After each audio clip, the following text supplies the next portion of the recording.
What's going on, guys? Welcome back to another video. In this video we're going to be talking about order blocks.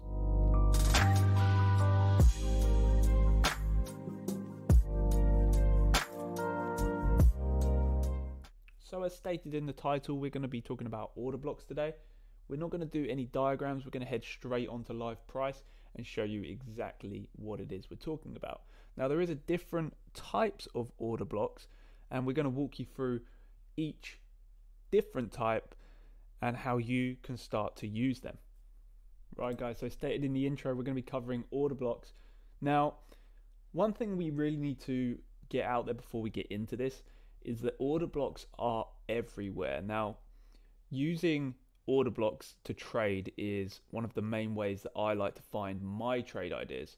But the difference between recognizing an order block and knowing which ones are the best to use is going to be the difference in how probable they will be that they may give you a trade. Now, as you can see, we have multiple different candles highlighted on this chart here.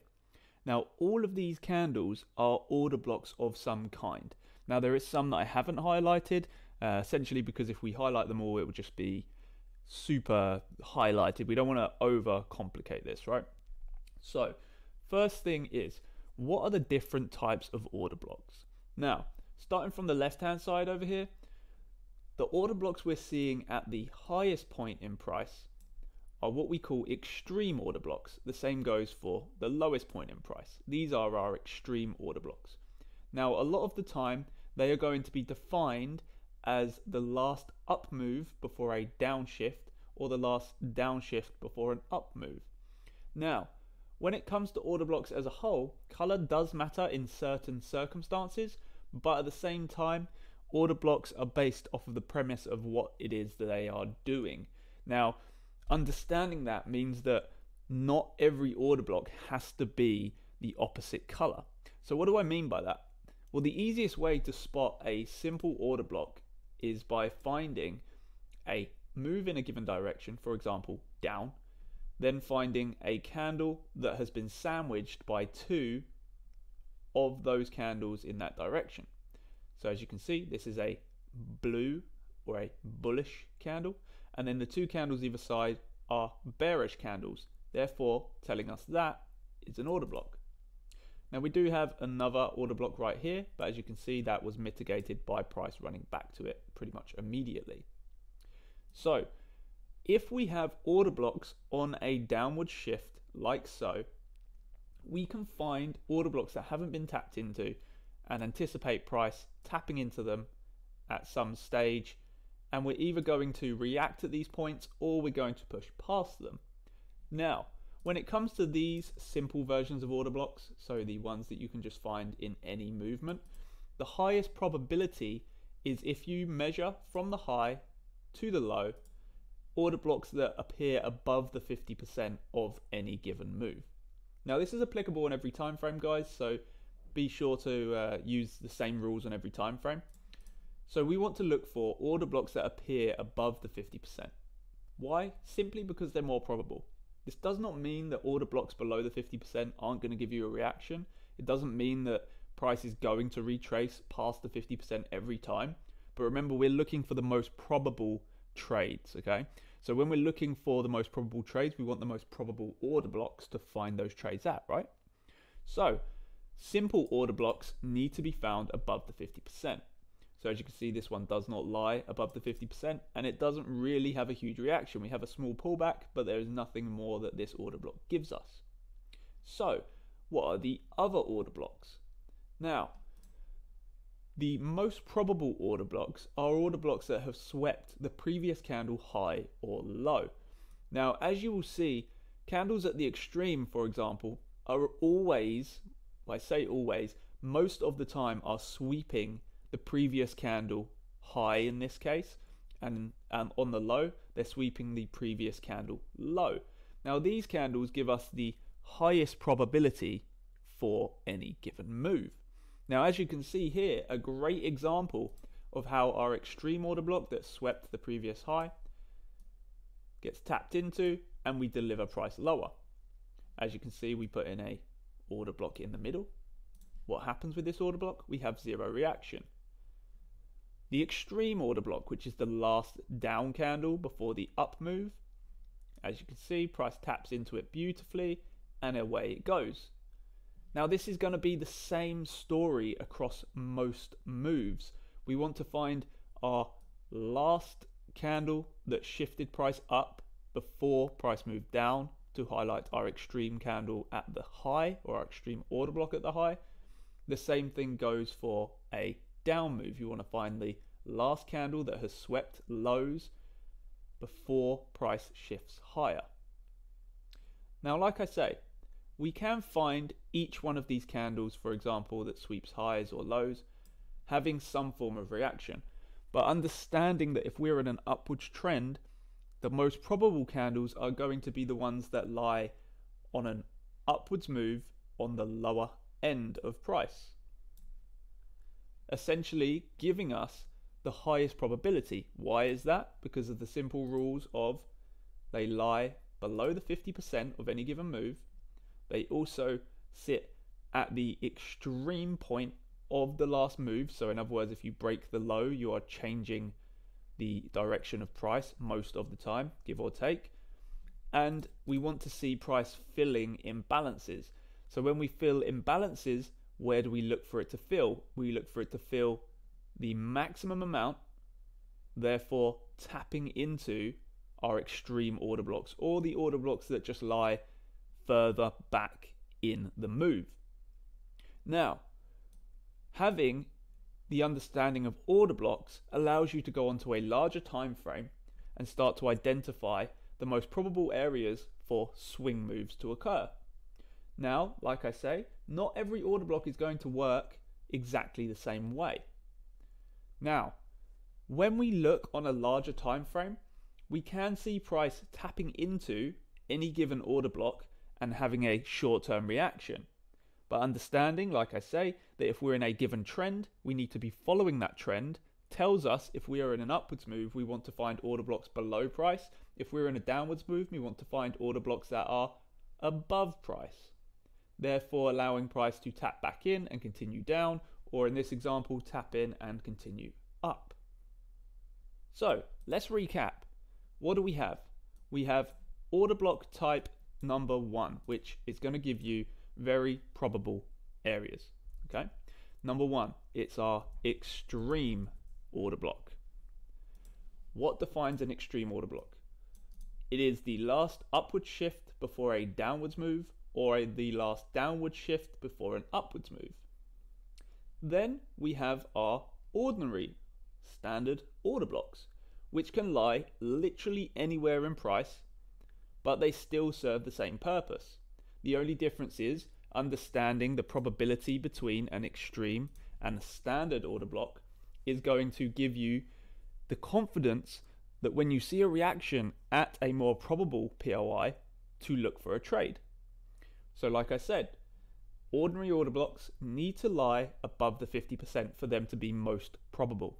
This does not mean that you can't trade away from one that sits on the lower end of a downwards move. Doesn't mean that you can't trade away from one that sits on the higher end of an upwards move. We just need to really understand it's a probability game, so we need to be the most probable. Now, if we start to look towards the characteristics of an order block, what is the key aspect of what we want to see? We want to see any order block, whether it be an extreme or it be an ordinary order block, standard order block, POI, whatever you want to call it, supply, demand, it's all the same thing. It's just the understanding of what it means in the market, right? So if we have our extreme order block, and then we have our standard order block, so standard OB, we can begin to say we want to trade away from, for example, our standard order blocks at above a 50%. We want to trade away from extreme order blocks if price wants to pull back to that level. And we can start to piece together the most probable areas for price to react at. So, what is one of the key things that determines how important or how probable a POI order block supply and demand area may be. Now that is down to what is that order block or point of interest or supply or demand area, what is it responsible for? Now to give you a good example, right here where we highlighted this POI, you can see the way price reacts at that point and it pushes higher. Why is this? Because this is the point that price left high levels of volume from this area. So there's high levels of volume leaving this area. It's left imbalances and unmitigated areas. And we also broke structure. So if a point of interest or a supply or demand or an order block leaves high, for example, and breaks structure, it means that this is very probable to have some form of reaction. Why is that? Because it's telling us the volumes are coming into the market from this point. Therefore, when price pulls back to this, using the same concept, we understand that the probability is, if we start seeing pushes up, price is continuing to the upside from this point. Now, why do order blocks react like this? They react like this because order blocks represent, most of the time, orders flowing into the market and institutes beginning to reinvest at given areas. Hence why you have very clear order blocks that show you price is increasing in volume, and it shows you as well because you see the impulsive moves leaving that area. Up until these points, you don't really have a huge amount of push from price. It's only once these areas are formed, that's when you have price coming in and really starting to move against either the given trend or continuing in that trend direction. So, how can we use them? So we can use order blocks in a couple of different ways. We can use them in the way that I have shown here, which was shown live in our live stream on Friday the 10th. If you want to go and check that out, 2 hours 9 seconds in exactly, we talk about this area and what we will do if price delivers back down to it. But why is it that we wanted to take a trade from this area? Now look at what we have seen and what I've explained to you through the first half of this video. We want to see an order block, so for example that grey candle right there, being responsible for something. Now look at the volumes that come in from that order block. Huge volumes that push us above previous structural highs. They leave heavy levels of imbalance, and we see that volumes pick up at this point. So when price returns to mitigate this order block, we see an equal reaction, taking us above the previous highs and leading us into the next move in market. Now, this does not mean, as I said earlier, that every single order block you see is going to react, but you can sure enough say if you have a very key point where price has left and given you a key structural level, then when price does return to this point, you are more than likely going to see some form of reaction. Now, how you use that and essentially get into your trades is going to be up to you. But what did we essentially establish from this move here? We established that we were moving in a downwards trend. We broke major highs on the smaller time frames. This is the 1 minute time frame here. We established a new high, therefore we looked for a new low to be put in and then a new high to be established. Why is this? One, because of the basic understanding that if trend is changing for a short period, it allows us to capitalize on that. We also can see that this order block had not been mitigated by price, so price had not tapped back in to go higher. Therefore, there is untapped resources here for the market, aka liquidity, that they will want to collect at some stage. Now, why is it that we didn't look for this order block, for example? Because this is not the true origin of this move. Yes, it is the bottom of the move, but the true volumes came in here. As you can see, the market shifted high and didn't return until this point.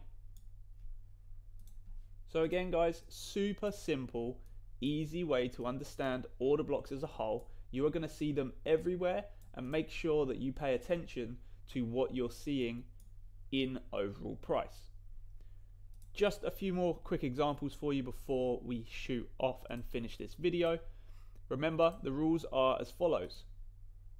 If we measure a move, we want to see the standard order blocks sitting below the 50% level. As you can see, we have one right here, we have one right here. Now this is going to be something that will take you some time to refine down, but as long as you understand the probability, the lower the order block, the more probable, but price does not have to pull back, the more likely you are to take trades from them.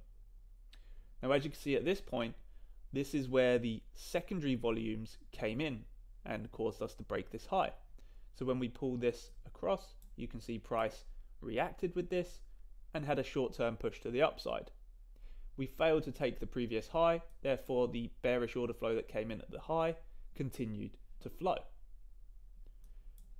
Watching price on the smaller time frame will give you a nice understanding of the way that order blocks work, but purely trading away from every single order block you see is not going to give you the trades you're looking for.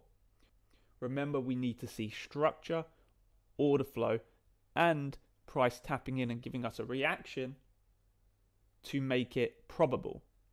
What makes the most probable order blocks? The order blocks that have supplied the market with a significant move, whether that be a break of structure, a highly impulsive move that's left imbalances and fair value gaps, or simply an obvious space that needs to be tapped back into in any given trend. So guys, I hope this has helped you understand order blocks a little easier.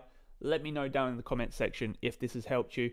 Be sure to hit that like button if you appreciate the education and if we've helped you out at all. Remember, the Discord community is in the link if you want to be involved with our live streams. Hit that notification bell and I will catch you all guys in the next one.